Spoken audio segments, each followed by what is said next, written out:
कहते हैं इसे तो निचली जाति वालों ने लिखा है। पहले वीडियो देखो। भाइयों और बहनों, आज मैं गुस्सा नहीं हूं। आज मुझे हंसी आ रही है। हंसी इसलिए क्योंकि कुछ लोग संविधान को गलत बता रहे हैं, और मजेदार बात यह है ना उन्होंने उसे पढ़ा है ना समझा है। कहते हैं इसे तो निचली जाति वालों ने लिखा है। अरे साहब, संविधान किसी जाति ने नहीं, अकल ने लिखा है। जिसने इसे लिखा उसके लिए नहीं, पूरे देश के लिए लिखा। अगर संविधान गलत होता तो आज वही लोग उसके अधिकारों से सबसे आगे क्यों खड़े हैं?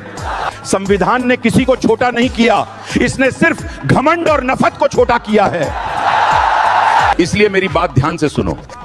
संविधान को गलत कहने से पहले 3 काम जरूर करो। पढ़ो, समझो, फिर बोलो, क्योंकि संविधान रहेगा तो तुम भी रहोगे। अच्छा लगा तो लाइक और सब्सक्राइब कर दो।